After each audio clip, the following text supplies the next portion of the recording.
Hi, good morning everyone. We started Q1 on the backs of a very strong Q4 as we ended the financial year with one of the best Q4s in many years.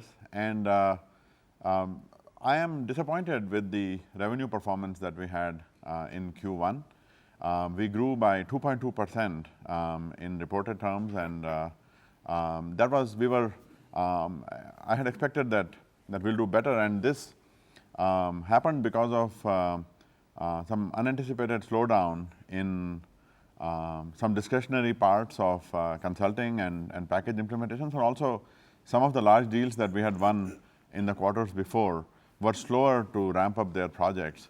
So as a result, the revenue performance was not quite what I expected, but at the same time, we had very strong performance in almost all the other metrics, and I am quite encouraged by that. In particular, in the execution of our strategy, we had strong performance in our delivery organization, which has been renewing itself at a frantic pace on the basis of zero distance and collaborative grounds up in innovation initiatives like that, on the basis of design thinking spreading pervasively, as well as on the basis of automation, where we saved additional 2,000 plus people worth of effort, as well as in large deal wins. We crossed $800 million in large deal TCV wins. Utilization improved in almost every major metric in our top clients, in our top 5, top 10, and top 25 clients. We grew faster, significantly faster than the overall company.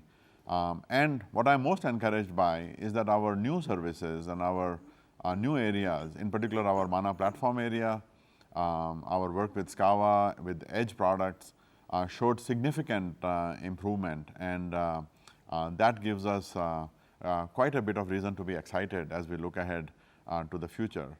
So given the slowness in performance, in particular in consulting and related areas, where we lost in the neighborhood of about 1% or a little bit more than that we had expected, we are lowering our guidance for the overall year, given the visibility that we have in that part of the business, as well as in looking at the overall situation and so forth.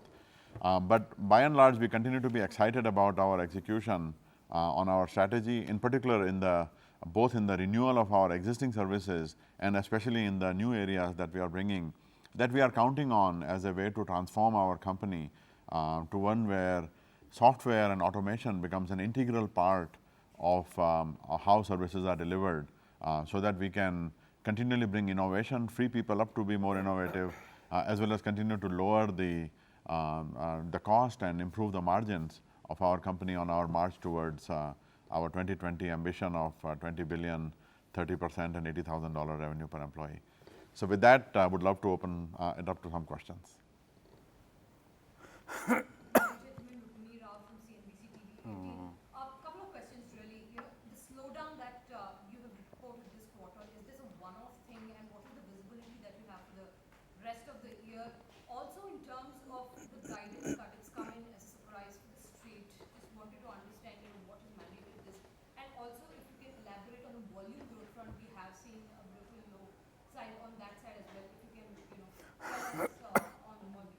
Okay. Yeah, so as we look ahead, I mean, we are extremely encouraged by the performance in particular in the new services, as well as in the renewal of our core services and in the large deal wins. So these three are going to help us continue to deliver good performance over the rest of the year, and obviously we will work very hard to get back to the kind of performance and even exceed the performance that we have seen in the recent years. But you know, the slowdown that we saw in a couple of these areas, since the nature of our business is that in the beginning of the year, if you do this, then it takes a bit longer to recover from that, and so that's why, and you know, some other uncertainties, macroeconomic uncertainties that we see.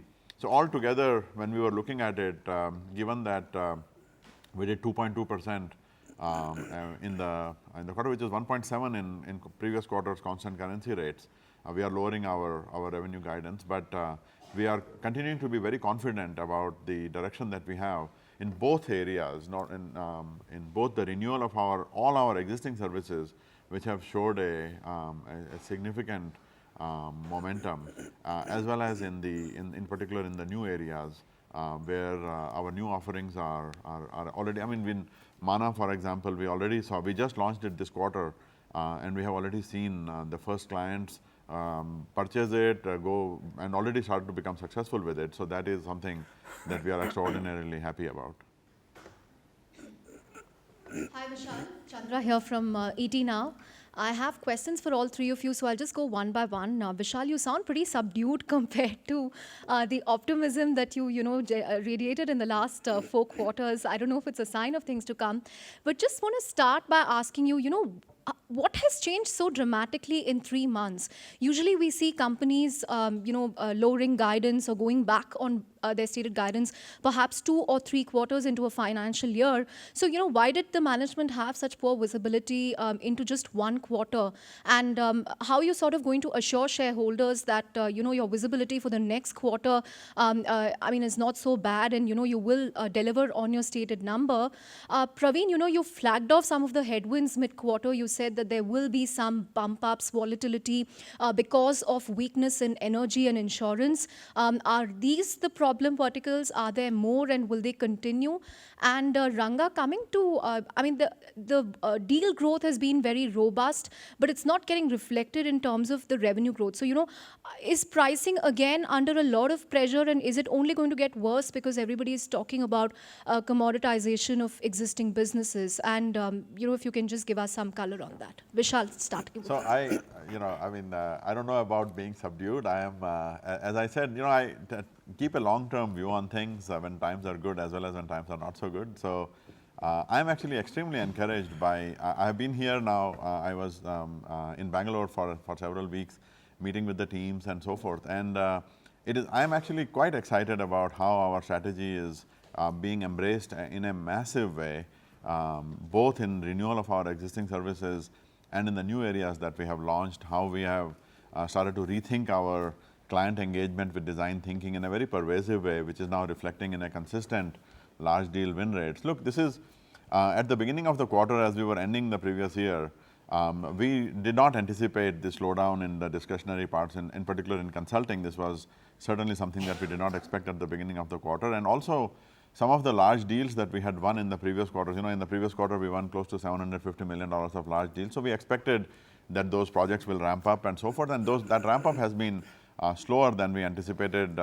Couple of the very large deals that we won started towards the end of the quarter and so forth. So as we look ahead to the rest of the year, barring the fact that we had a couple of these slowdowns and in a couple of parts of our business, all the parts of our strategy are actually functioning or firing on almost all of the cylinders. So I'm really excited, and obviously we have to give our guidance to the market based on what we see and looking at the overall situation. I mean, Brexit just happened. So far, Brexit has had no impact on us, but as we look ahead to the future, I mean, clearly this is something that many banks are worried about and so forth. So it creates this opportunity for us in the medium to long term. But in the near term, we don't know how this will play out and so forth. So given that visibility, we lowered our guidance by 1 point, which is not that much, and obviously our team is committed to working on it and ensuring that we deliver strong performance. But we have to guide the market based on what we see, and this is what we see presently. From a vertical perspective, we saw good growth in retail and CPG, about 5.5% growth. We saw very good growth in telecom. Banking and manufacturing was good. Banking, if you ignore Finacle, was over 3% growth.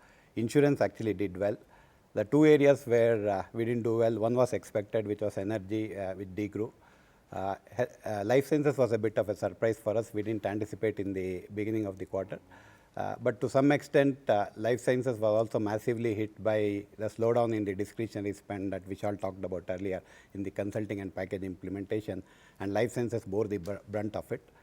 So we hope that it's not a cyclical trend on the life sciences thing, and it should recover over a period of time. Barring energy, I think right now we feel fairly confident about rest of the industries. Well, I think while there is a lot of focus this quarter on the revenue from the kind of questions, I would also like to highlight the margin part of it.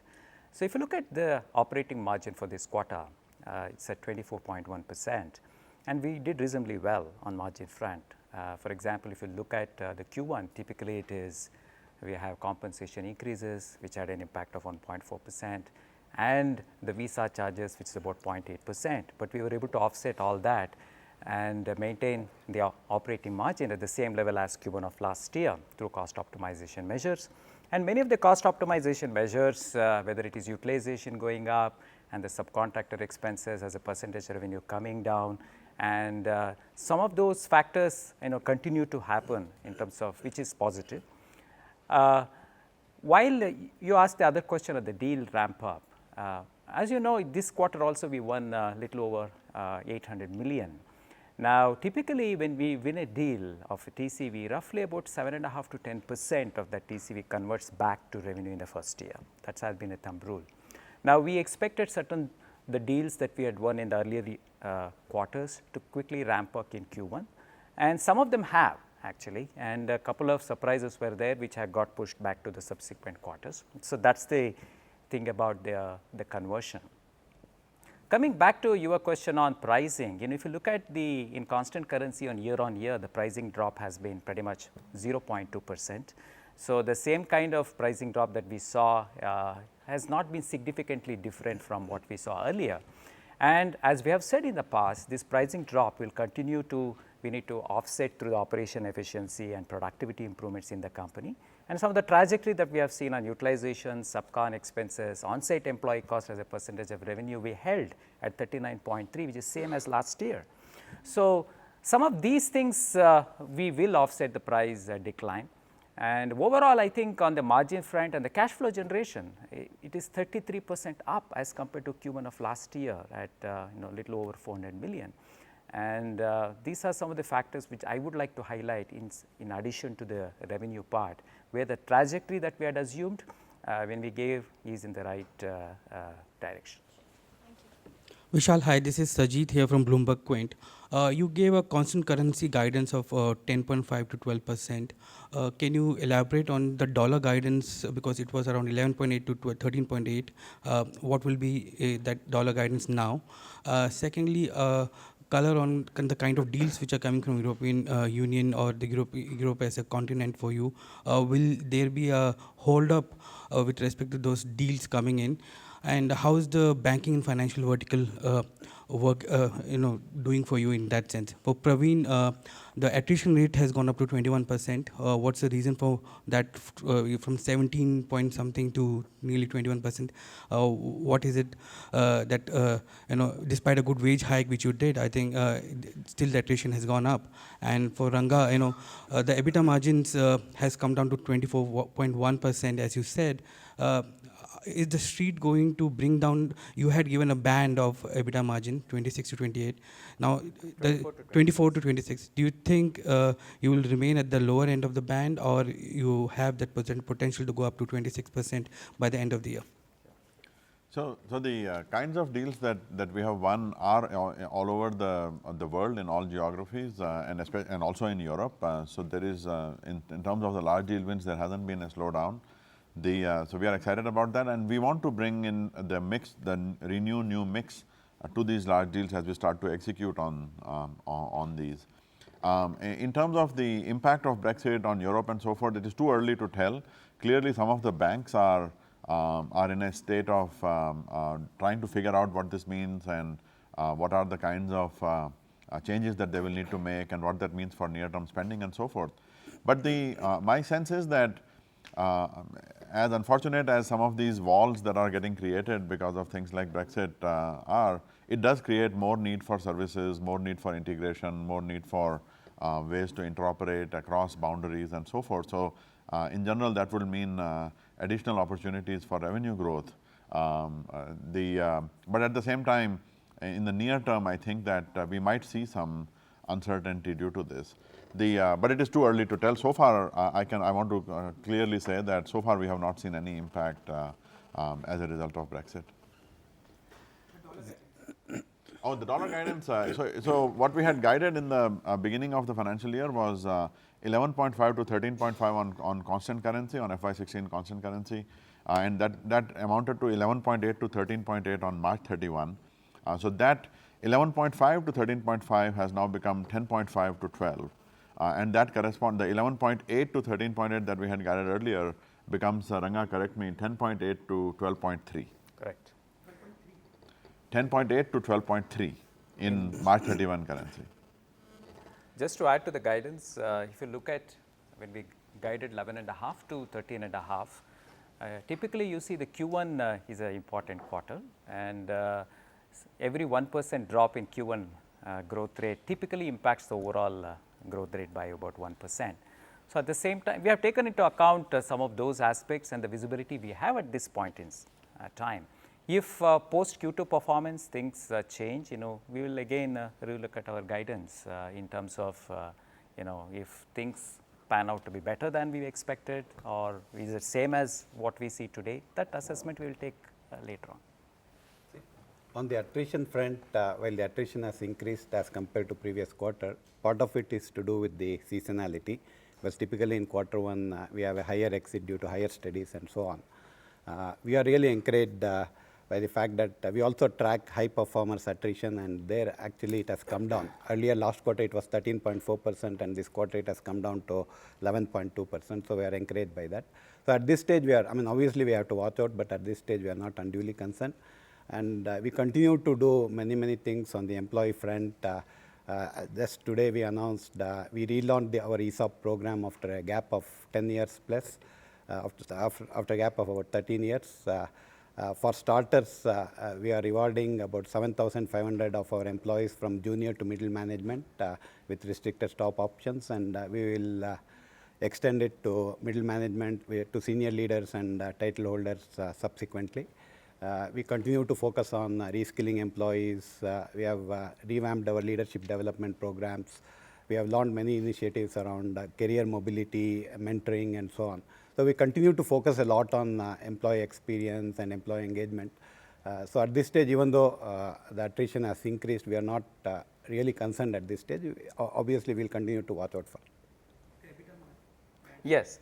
So coming back to the margins, as I said earlier, if you look at Q1, the operating margin is 24.1 is reasonable, because every Q1 we have two pieces of additional costs as compared to previous quarters, which is really the compensation increase which we announced, which has impacted the margin by 1.4%, and visa charges 0.8%, which we were able to offset through cost optimization measures.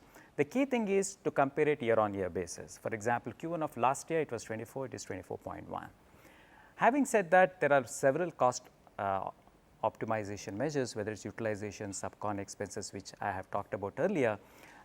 We have been able to reduce, for example, the subcontractor expenses, which hit a peak of 6.3% in Q3, came down to 5.6% in Q4, now it is 5.4% in Q1. So the trajectory is in the right direction.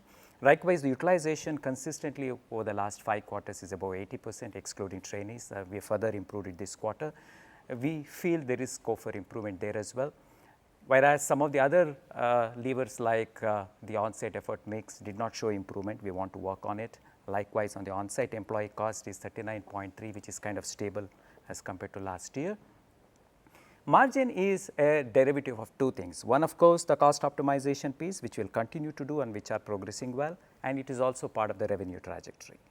Now, we had given a medium-term revenue guidance of 24 to 26. We stick to that for the medium term. As a revenue trajectory for the balance 3 quarters, we need to watch.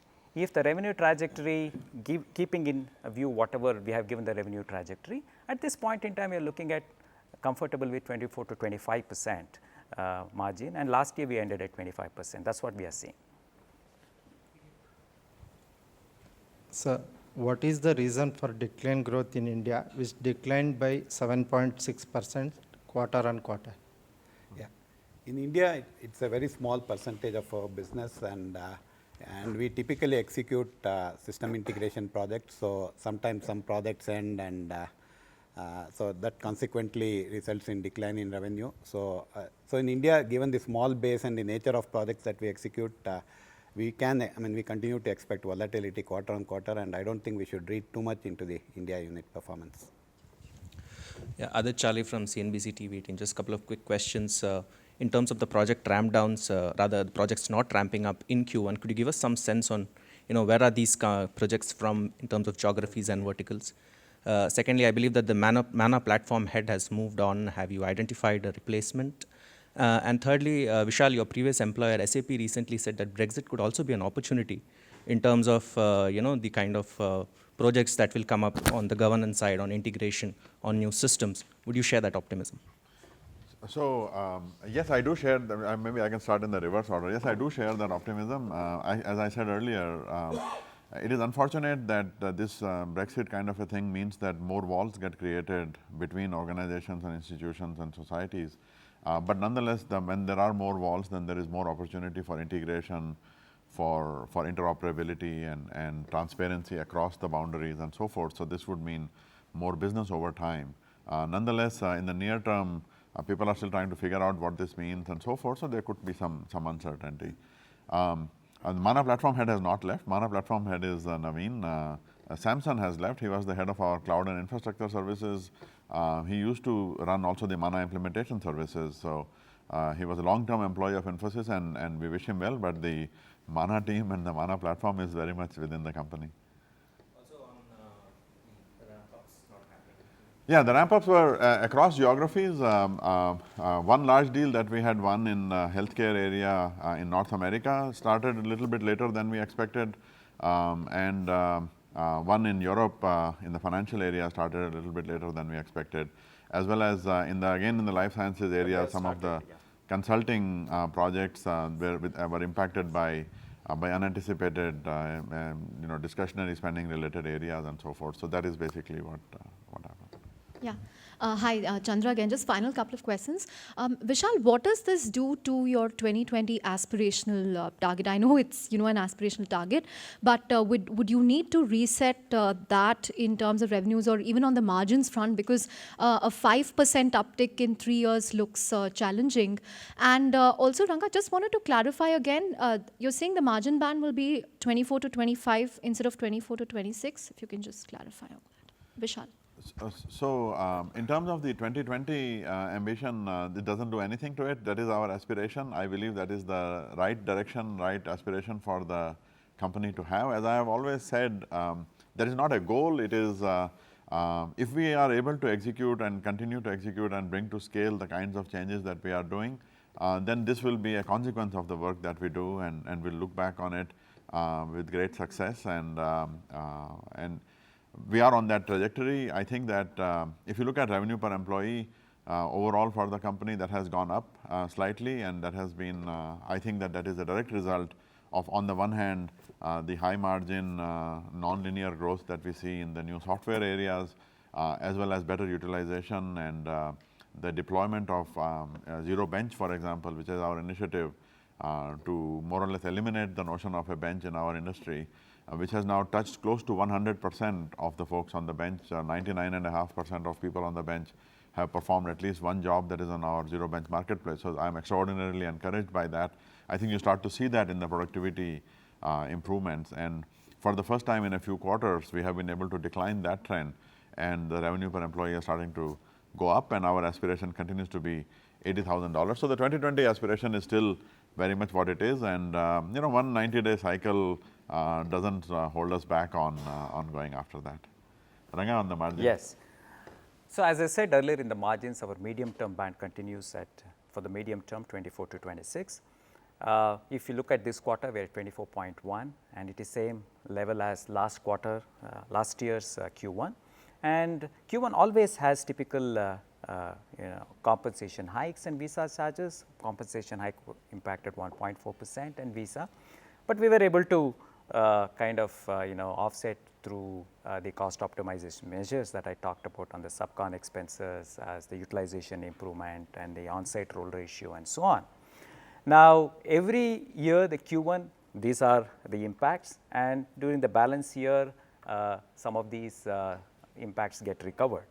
Now, if you look at the margin, the question that you asked for the short-term margin guidance, margin is a combination of both the revenue trajectory as well as the cost optimization. I believe that cost optimization parameters are moving in the right direction, we'll continue to push those pedals and the levers which I talked about, the utilization, subcon expenses, on-site effort mix, on-site role ratio and so on. Now, given the revenue trajectory that we foresee at this point in time for the balance 3 quarters, the short-term band range for the operating margin is 24 to 25. Our medium term, we still reiterate 24 to 26. Short term, we will see how the Q2 really pans out. So, for the short term, we will reiterate 24 to 25. Short term is something we have to see how the next couple of quarters pan out. For the year, we are keeping it at 24 to 26. Yeah.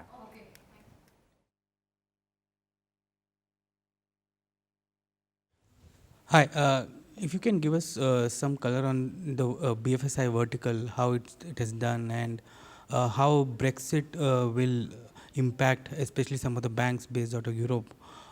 Sure. That would be good. Sure. So, I think, look, BFSI demand was stable to strong. As Praveen mentioned, growth excluding Finacle, right, was over 2.5% on a reported basis and over 3% on a, on a comparable basis. I think with the exception of some small sub-segments like capital markets or like broker dealers, overall demand remained strong. If you look at the large deals as well, a portion of the large deals came from the financial services sector. And some of these are very interesting deals, right. So, for instance, we did a large consolidation deal with an asset manager. We did a large deal with an Australian bank to build out their payments platform. So, BFSI overall performance in the quarter was strong. And I think overall, as Vishal mentioned, our story of software plus services, this is really resonating with our clients, right. So, the entire story around artificial intelligence, automation and digital is really resonating with our clients. On the Brexit thing, I think as both Vishal and Ranga mentioned, I think it's too early to tell, right. It's too early to tell. There are some opportunities coming out of Brexit because there could be restructuring for some clients. There's going to be some remediation work that will need to be done. On the other hand, there are some concerns around what it will mean for the spend, what it will mean for decision making, but really too early to tell. With respect to the Brexit question, Yes. I know there will be a lot of opportunities for Indian companies like Infosys, but will it come after a lull or it will be a constant thing? Because decision making may get deferred till you have more, finite or in the sense definite agreements coming into place between UK and European Union. Until then, the decision making will not happen, right? So, Sure. will there be a dip in that before it actually picks up? No, absolutely. That is absolutely a possibility. But what we're saying is, as of now, we are not seeing that impact. The other thing to understand is that technology is really such a critical component of banking now, right? It is such a critical component that most of our clients, right, and indeed most banks across the world are extremely focused on it. To really cut off technology spending would really choke off a huge portion of their strategic ambitions. So, while it is certainly a possibility that decision making may slow or that some budgets may get cut, equally there is an opportunity for growth on account of the remediation planning, at least that will need to start if they are looking to move certain businesses out of the UK into other parts of Europe. If they are looking at this as an overall opportunity to renew and refresh their systems, that equally is a possibility. Hi, this is Rukmini Rao from CNBC TV 18. Sandeep, want to understand from you, given the election year in the US, in terms of the spending, forward there, what is it looking like? And, what are you hearing from clients, especially from the US? And also, Ravi, in terms of the initiatives in the delivery that have been taking place, want to understand from you, how have that been paying off currently? And also in terms of a long-term growth plan that you have for the deliveries, what is that like? Thank you. Sure. So, thanks, Rukmini. You see, we've seen so many election cycles in America over the years, and every time there is an election cycle, there is some rhetoric. Sometimes there's a louder rhetoric depending on the candidates in phrase. Sometimes there is a smaller rhetoric. We are not seeing any impact to business because of this. We are obviously watching legislation very carefully, but so far we don't see any impact to business. Now, what we are doing proactively to ensure that the business model is sustainable, that we ensure sustainable growth, is one is we are leveraging the latest disruptions in technology to start taking care of the same delivery cycles without leveraging, without having too much on-site presence. Second thing is, ultimately we believe that local hiring in each country we operate in is important, that we are focusing on. And thirdly, we have to work through industry bodies, NASSCOM and the likes, to articulate the value of our proposition very well, even in these changing times, to the different economies we operate in. So these three things we can do proactively. The rest is, something to wait and watch for. So far, we think this is election rhetoric, and common sense will prevail always. Yeah. So coming to the delivery initiatives, you've actually seen the revenue numbers for the quarter, which Ranga, Praveen, and Vishal spoke about. On core IT services, we grew by 3.6%, and some of our service lines did extremely well. So the renewal of services has been on a good track. Application development did around 7%. Our infrastructure services did 5.9%. Engineering services did 5%. So we have a very healthy core IT services. Our margins stood up. You've seen that, 24.1. On the back of high utilization, utilization went up from 80.1 to 80.5. So we have a very good initiative around building utilization. You've heard about zero bench. We have almost 20,000 plus jobs, 40,000 people applying for it, 180,000 applications. We have streamlined that through a set of themes which are monetizable in nature. Zero distance initiative, I think it's one of the most path-breaking grassroots innovation initiative in any corporate I have ever seen. We roughly have 111,000 applications on it, zero distance templates on it, quite a few number of them on client conversations, 3,000 plus prototypes on it. We have started monetizing value out of it. So that's actually taken a very good trajectory. We are seeing extremely good traction on specific campaigns. Mainframe modernization, we got massive upswing with our clients. We've got a very good opportunity with the ability to take all our new services and bundle it with the renewal of old services. In fact, a lot of our large contracts, we are looking at cost takeouts using our AI platform, Mana. So that's actually playing very well. We are baking in software into our services in line with our strategy of software plus people. So that's actually moving well. So overall, I see a very, very positive trajectory. Our revenue per employee has gone up from $50.4 thousand to $50.9 thousand. That's a good swing upwards. So overall, every service line has created reasonably good renewal of services to create attractiveness with our clients to pick it up. So we are seeing good traction on core IT services. Yeah, and to supplement what Ravi was saying, right? I think we've always been known as a very efficient execution machine, and thanks to a lot of the efforts that have happened in grassroots innovation, led by Vishal and Ravi in terms of zero distance. The feedback from all of our clients, right, about our ability to come up with new ideas, the levels of engagement and passion that they're seeing from our development teams, and the value that we can bring to their businesses, I think is significantly amplified thanks to all the efforts that Vishal and Ravi and the entire delivery organization has been putting in. Hi, Chandra from ET Now. Question each for Sandeep, Ravi, and Mohit. Sandeep, Praveen had some encouraging things to say about how retail has been performing, but it's been pretty volatile because one quarter's done well, one quarter it hasn't. How much of a sentiment is Brexit going to have on this going forward? Ravi, you're really driving initiatives as far as zero distance delivery is concerned, and a lot of the margin contribution is now coming from these optimization initiatives because revenue growth has been lagging. So what else will you be really doing to push the pedal on that? And finally, Mohit, BFS also has grown pretty well.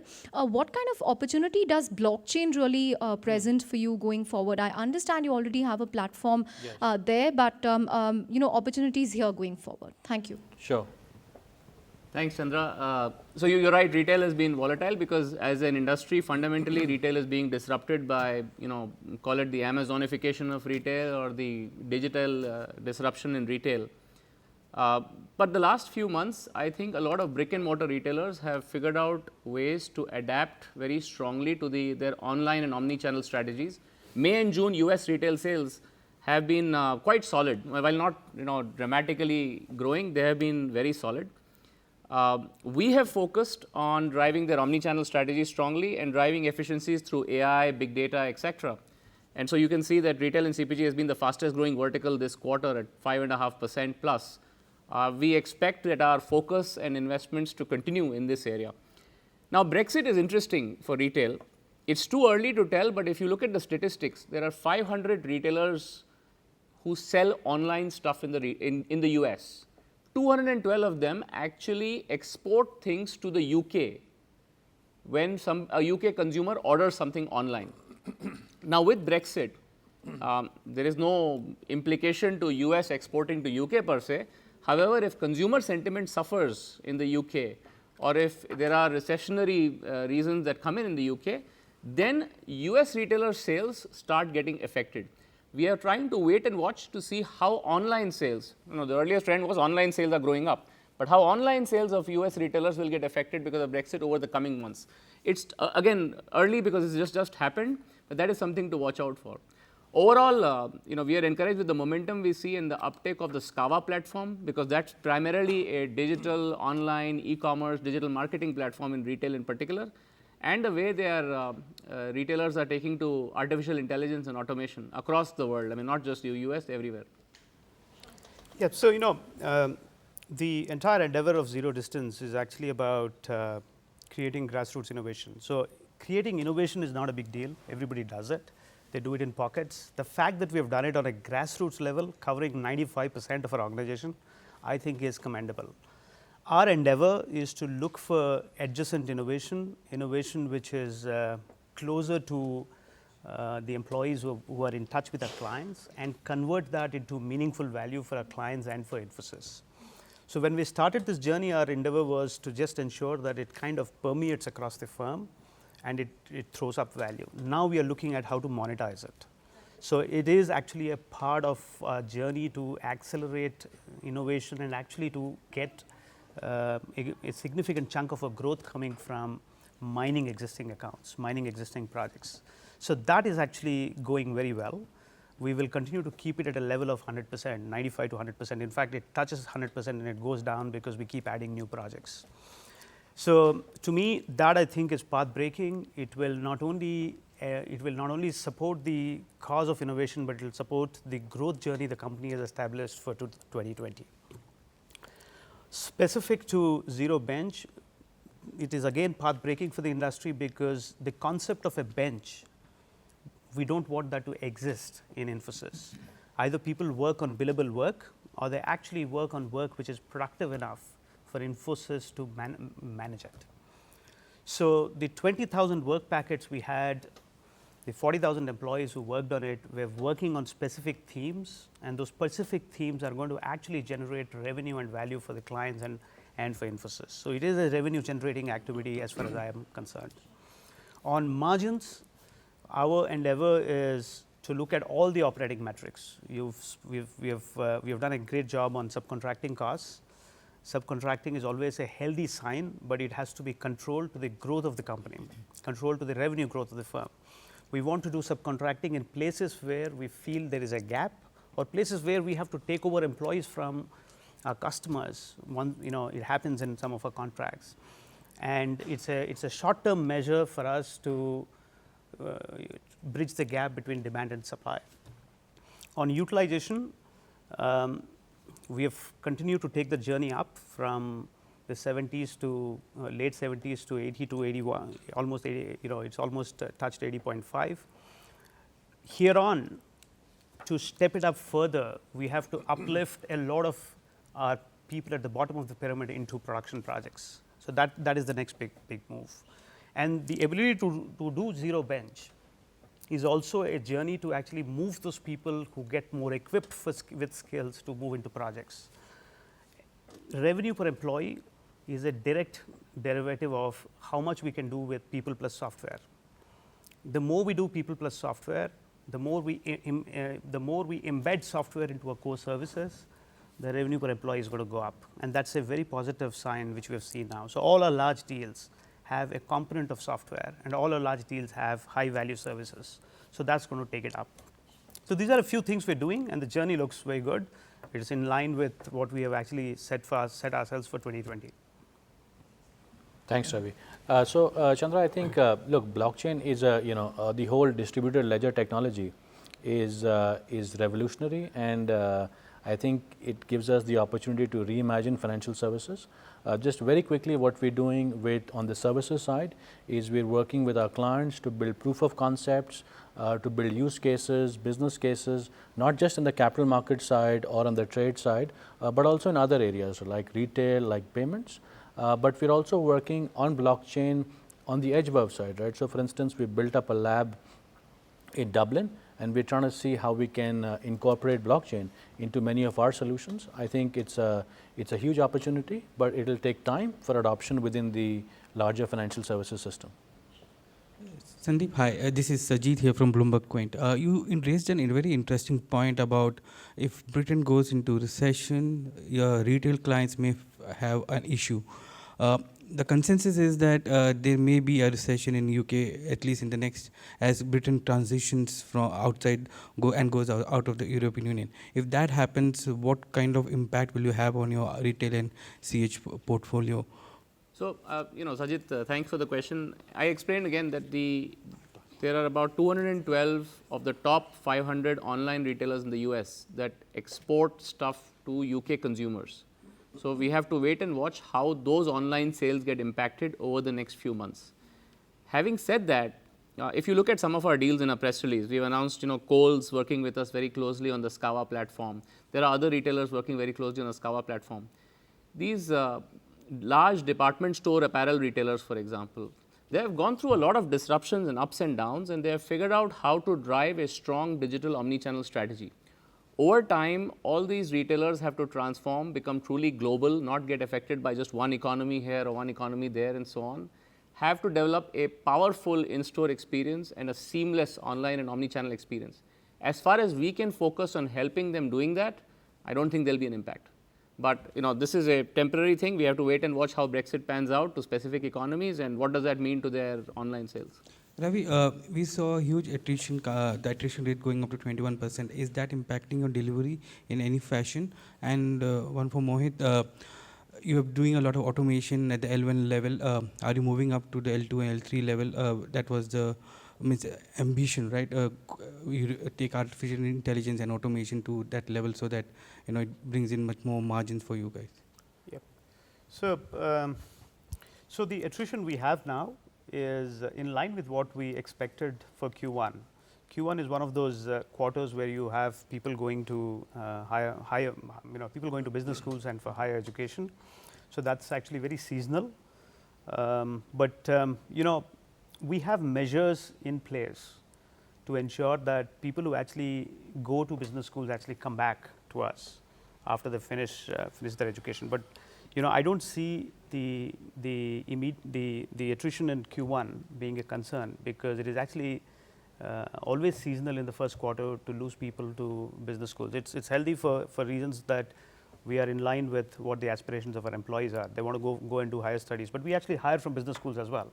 So if you go back to Q2 and Q3, you will actually see quite a few people coming back to Infosys after doing the studies at business schools. So I don't see that as a big concern now. And I think just very quickly, I think on the automation side, we see automation as a continuum across the board. So whether it is on the business process side, right, we believe that can be automated. We believe the infrastructure can be automated. As you mentioned, L1 automation obviously is a common theme. L2 automation is something which is, I think, fairly consistent across the industry. With Mana, I think we have an opportunity to reimagine and reinvent and automate the L3 piece of it, right? And this really gives us the capability to automate across the stack from the business process, infrastructure, L1, L2 and L3. I think it's one common consistent story using a very powerful platform called Mana. And the non-repeatable part. Normally, automation is linked to repeatable activities. L3 is a non-repeatable activity, and it can only be done with a super efficient and a AI engine like Mana. So I think that's That's a big step on automation.